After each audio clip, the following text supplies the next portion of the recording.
Michelle, who was at Boston Beer since the late 80s, and I was at New Belgium since 94.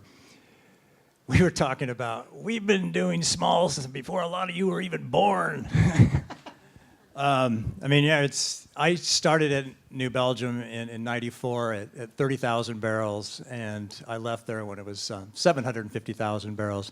And that's still, frankly, a midget.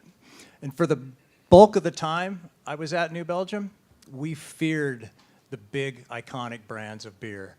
It's like, how can we ever compete with Budweiser with their marketing artillery? And then, I can't put a real date on it, but somewhere, give or take a few years, 2008-ish, that fear began to switch. And the Davids of the world went from mild irritants to outright threats. And now all my clients, they're worried about the brewers the next size down, including Budweiser. Yet, it's funny, they all realize small, but they still are practicing, they're using Goliath-type techniques. They think that's the way they're going to solve the world problems.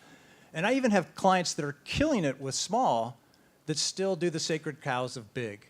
They feel like this is the way that we have to bring our brand to the world. And it's like, no, you're doing so good as small, stay small. That's what you do good what you're good at.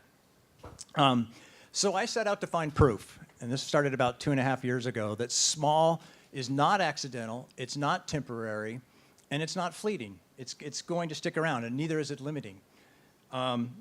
This research is, like I said, about 2.5 years into the process.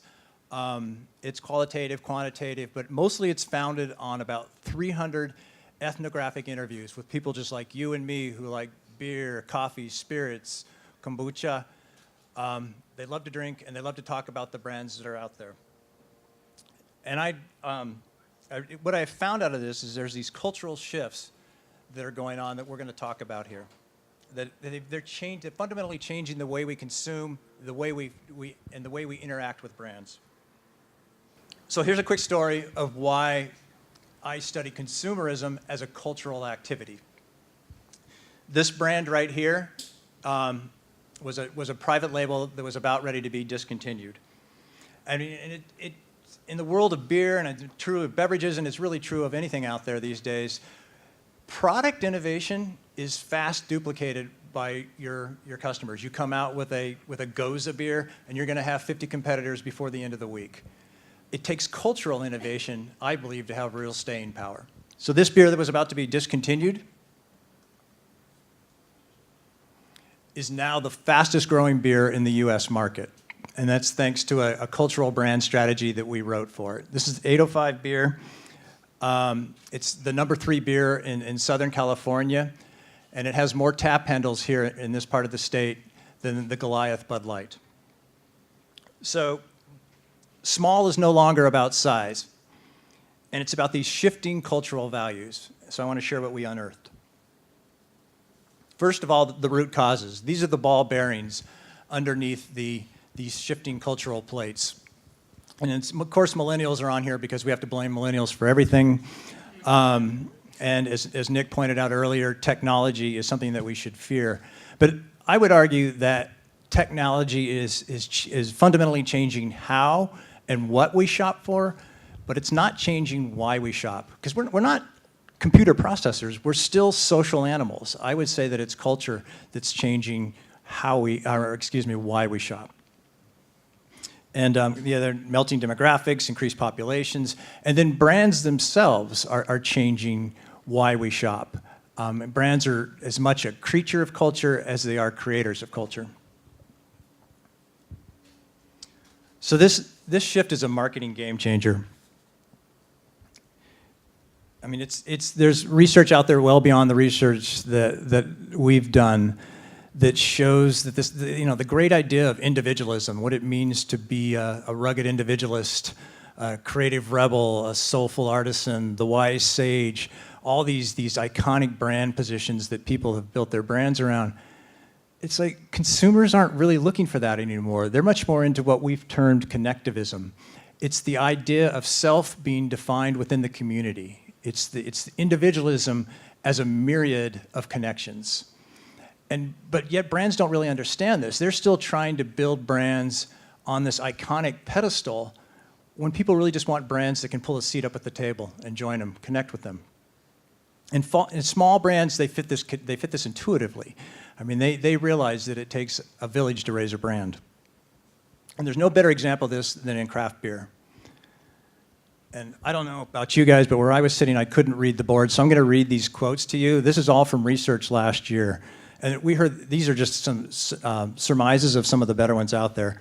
Craft beer isn't a personal statement, it's about like-minded connecting. You're kind of an outlier if you don't drink craft. Craft is more about fitting in than standing out. These are fundamentally different than how I originally was branding when I was doing it in New Belgium. Craft beer used to be this big badge of individualism. I drink craft beer, therefore I'm unique.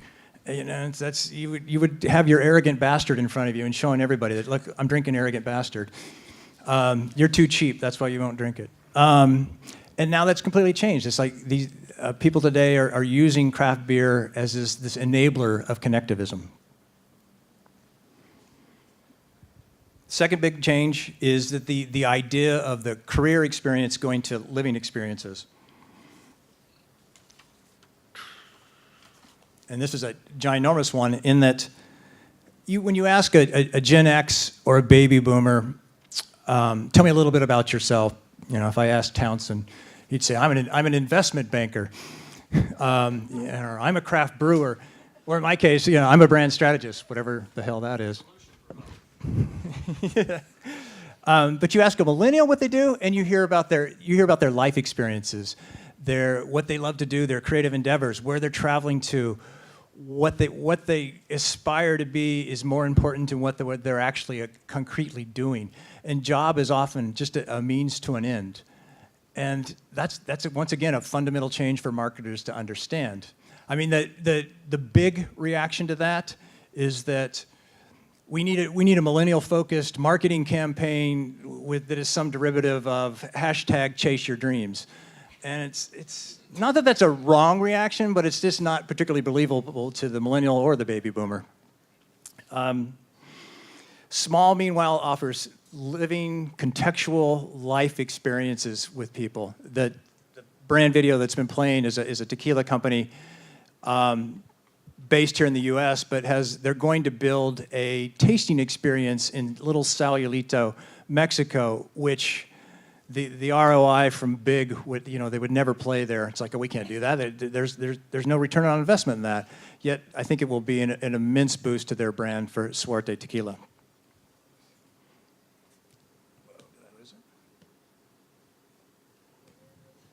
Is it up there? This is a big brand. Yeah.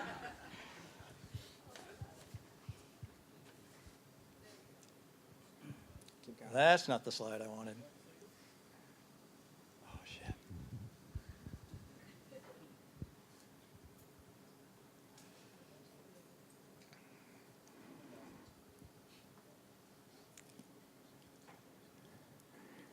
So actually, I want to talk about, the next slide is spontaneity, which... Keep going. This is how big does spontaneity. You take a lot of time, you over-theorize it, you overthink it. There it is. And then it's too late. There it is. Ah, it's fleeting. Gone. So how we treat nostalgia is shifting. A return to gentler times is not nearly as relevant as creating for the moment. The past, rather than being revered these days, the past is used to appropriate, to make the present more fun. And while big is touting that we've been around since your great-grandpappy, small is creating experiences with you right here, right now. And this term we've this shift we've termed cultivated spontaneity. And that's because these events feel extemporaneous, but they're actually they're quite choreographed, and they're designed to make you feel like the brand is there with you and creating spontaneity with you. It's the pop-up brewery, it's the glamping excursions, it's the gypsy brewer, it's things like that. And my favorite one is this carabiner coffee.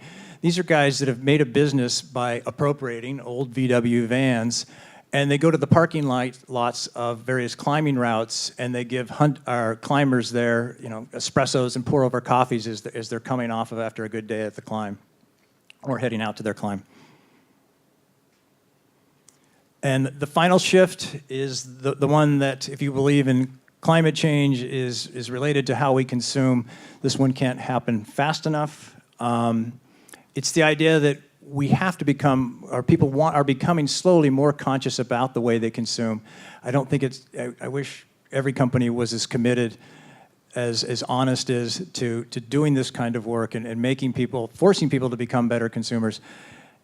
Small is very good at offering an idea of more conscious consuming. They're almost a fast pass. You know that when you're buying from small, you're getting something that's more socially holistic. Likely their footprint is smaller on the environment. And frankly, but this is also a fantastic opportunity for big to recapture what they lost when they became big. I don't think there's a better way to get value back, the small type of value that people place on a brand, than with sustainable actions with a company. So when I presented these cultural shifts to a client earlier this year, his response was, we just need to ride this out.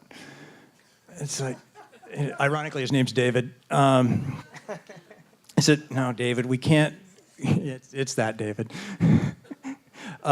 It's not going to happen that way. These things are not cyclical. They're here. They're permanent. The human condition has been permanently changed, and how we react to that and how we shop for that. And it makes sense that, once somebody experiences a small brand that connects with them and gives them experiences and is spontaneous with them and leads with sustainability, why would you ever want to go back to big?